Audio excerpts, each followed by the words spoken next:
I'm a professor of political science in the United States. I'm actually originally from London, England, so I bring with me baggage from two places, from America and from Britain. And this is my first trip to Ukraine. I have never been to this part of the world before, despite my travels, and it's very exciting for me to be in a place where there is such a level of expertise about these questions, where there is such a level of interest and passion for institutional design questions, where in this room we have, I think, probably the largest group of experts that I have experienced in my travels around the world. So I am very much here to learn, today especially. I've held wonderful meetings with many of you over the last few days, and that has given me a better perspective on election system design questions in this country. But again, I'm not a Ukrainian expert. I bring experiences from overseas, some academic ideas about how election systems work. But I'm also very cognizant of the fact that election system design is a product of the place you stand in. It is a place of time and context. Election systems need to be designed and engineered for the Ukrainian state and society, for the needs of the Ukrainian people, and for the needs of today, and for the next 10, 20, 30 years' time. So, as I'm sure Peter and other overseas experts will tell you, we are very aware of the fact that what works in France, or what works in Venezuela, or what works in Indonesia, may not be appropriate for Ukraine. Engineering institutions, and I have up here what I believe to be one of your more famous Ukrainian engineers. What works as an engineering project in Ukraine is very specific and distinct. And so that's why I think we're modest in our interventions, in that we can offer experiences, offer suggestions, but we do not attempt to bring you the answers. That is for Ukrainian engineers to process, to design, to work with. I have to say that I'm very thankful to IFES, to the Venice Commission for having this opportunity, because I find the Ukrainian process and political situation to be one of the more fascinating around the world. You have come from a very different place politically over the last 20 years, and what you've done is move your country substantively towards democracy, towards stability, and you have attempted, as I know over time, and I think Sergei will talk about this, to use and experience different types of systems. So this is not a place where you have only had one election system experience. You have operated different systems and seen their consequences. And so the level of sophistication of design here, I think, is very high. I also want to stress that in these brief opening remarks, I will not talk about the specifics of the Ukrainian situation and the code that has been designed by some of our colleagues here today. I will speak about those specifics in the second session, and I will talk about some of my impressions of the choices and the proposals in the second session. But for this open session, I wanted to stress a little bit some of the general principles that I think are important to analyze any type of change, any type of reform. You all know very well the current election system at the national level. And predominantly in my remarks, I will focus on the national parliamentary system. I know there are significant problems, comments, complaints about the local election systems. That is not something that I'm going to address today, but I think it's relevant in the sense that the local does inform the national, and what we learn from local elections can teach us something about how national systems will work. The current system in Ukraine, to many people's eyes, is adequate, productive, a compromise that makes a lot of sense. But many people from the outside do not necessarily understand the level of unhappiness, the level of unease with some of the nature of representation in Ukraine today. So I think until you come here and speak to politicians and academics and experts, you don't necessarily understand that there are significant concerns about the way in which Parliament functions and the way in which elected representatives are chosen. I have to say from the outside, this system looks like a good compromise, and a compromise that has served Ukraine relatively well. And perhaps it did initially. But I also understand now why there are significant proposals for reform and improvements. Not whole-scale change, but improving the elements that you can improve within the current system. And I think that whenever we're focusing on election system change, there are some basic questions that we are focusing on. And these are the questions that lie at the heart of all your discussions. We are using the election system as a tool, as an instrument, to try and produce a political outcome. Let us be very honest about that. It is a mechanism that we are using as a lever to pull, to try and change behaviors, and to try and bring the state to something different than it has been before. So, the first question is, what do you want your representatives to be like? How do you want them to behave? How do you want them to represent? How do you want them to relate to the voters? How do you want them to form parties? How do you want them to be as governors? How do you want them to act, and what principles are they vested with as elected representatives? And related to that is the second question, which I think lies at the heart of all of your proposals. Who should hold those members of Parliament accountable? Who should confirm their good behaviour and penalise their bad behaviour? Who are they beholden to? And I think the election system is one of the chief mechanisms for holding accountable any political representative.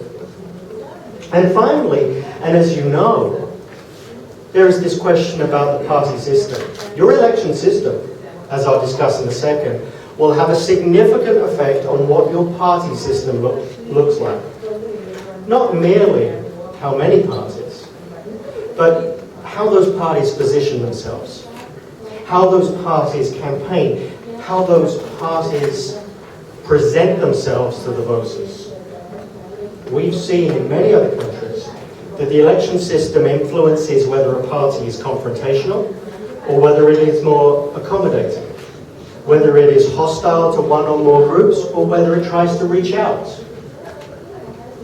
It is an important element of any reform to try and predict as best we can how the reform will affect the party system.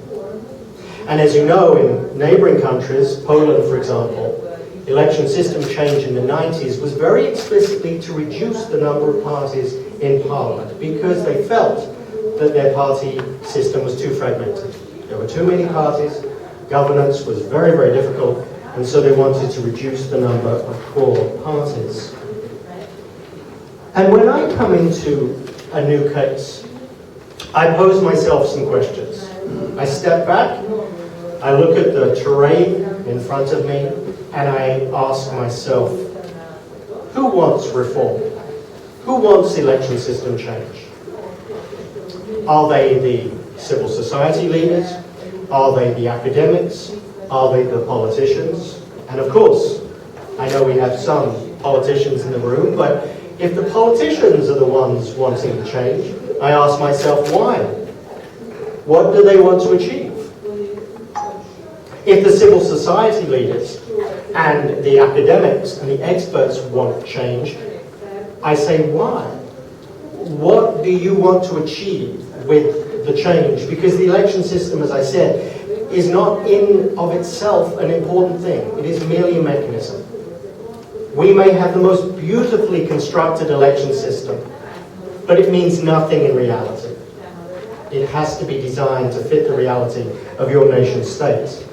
So once you ask yourself, who proposes the reform, and some of our reformers are in the room today, what do they want to achieve? We can say, well, what are the proposals? What are the raft of options that have been laid out on the menu in front of us? And then we try and tie those proposals to the aspirations. Will your proposals do the things that you want them to do? And this is what I'll talk to in the second session after lunch. But I think we can look at the major proposals, which are very, very good proposals in many respects, and say, do they achieve what you want them to achieve? Do they change political behavior in the way that you intend? Do they change the party system in the way that you intend? Will they hold the representatives more accountable in the way that you wish for? Will they increase the diversity and inclusion in Parliament in the way that you hope for? Will these changes do all the things that you hope for? And of course, when we're talking about the reality of politics, and not purely being in the classroom where we don't have to abide by reality, the question becomes, who wins and who loses from these changes? Who is going to win seats? Who is going to get more seats in Parliament because of these changes? Who is going to win less seats? And it doesn't take a rocket scientist to realize that the people who lose from the changes are almost always opposed to the changes. So when I look at the Parliament of Ukraine today, and I look at the proposals and the codes, and I say, who is going to win and who is going to lose from that proposal? I think I can pretty confidently predict who is going to be in favour and who is going to be against those proposals, and ultimately the chances of the proposals being enacted and passed into legislation, when you understand the winners and the losers. And I think a very important last point that we sometimes overlook is this question about unintended consequences. We have seen, and Peter and I have seen in many parts of the world, unintended consequences of election systems. That the system produced an outcome that no one really expected, or produced an outcome that we could have predicted if we thought about it a little bit more. It's not an obvious outcome, but it's an outcome that actually makes sense when you go through the details and the minutiae of the election system design. And we have seen places where those unintended consequences brought the country to its knees, restarted wars over an election system outcome that produced a very anomalous result, a weird result. And again, when I talk in the second half of this conference today, I'll go through some potential unintended consequences that I think that the team here has identified that we should discuss. Because if you can identify the consequences, you can attempt to rectify their problems. Like a doctor, you can apply medicines or behavioral changes before the disease gets out of control. If we know what the problems might be, we can try and correct them early on. Just to finish off, and this is the last slide for this morning's session that I'll speak to. I think, as all of you know, we should be aware of the fact that there is no perfect election system. That these are a series of trade-offs, maximizing different benefits and disadvantages and advantages. We go through a process of saying what is most important to us in our election system and our parliament and our politics. And then we try and maximize those issues. And I'm sure we can share these slides with you if you'd like to take them with you. But each one of these big questions is a continuum. We cannot maximize all these objectives. When we're thinking about representation, we may have a system that is very good about representing geography, villages and towns and people from east to west of the country, that produces a parliament that is descriptively representative of every place in Ukraine. But that may not allow us to produce a parliament that is ideologically representative. It may preclude the ability of producing a party system that represents all the different ideas and principles that politics expresses. Indeed, both of those principles may be against this principle of demography. What we look like, what you look like as a nation, male and female, young and old, different minorities, national groups, religious groups. Your ability to represent those may be, again, made more difficult if you maximize principles of geography. And of course, you've been dealing with this for years. Your current single-member district and list PR system is an attempt to maximize advantages of both. But of course, as you know, that has problems inherent with it as well. The second area, accountability. Who are you going to make your MPs beholden to? Party leaders? The voters? The elites outside of party leaders? The oligarchs, the powerful? Who does the Member of Parliament hold their seat from? How did they get it? Did the voters give it to them? Or did the party bosses give it to them? Or did the elites outside of Parliament give it to them? And again, the election system will help determine who you hold people accountable to. And finally, the party system. Very simply, we can arrange an election system that gives you two big parties and shuts out everybody else. We can arrange an election system that gives Ukraine 50 parties and everybody's in the tent. Where do you want to pitch your system? At what level do you feel that inclusion is an important value versus coherence and lack of fragmentation? How democratic should the system be? Is a 5% threshold too high or is it too low? Does the system allow for smaller parties that are regionally focused to get elected or not? So, my last word. All of this relates to issues of trade-offs. And we should be aware, and I'm sure you're aware, that the election system is not a panacea. And in the second session, I want to mention some other areas that might be important. But the election system is one part of the puzzle for improving politics. It is not going to change everything. It is not going to radically change your society. It's going to push it in a different direction. But it's not going to grab it by the lapels and throw it in a direction. The election system is about slow change, slow reform, influencing at the margins, but it does not dramatically improve everything overnight. So with that, thank you for your time.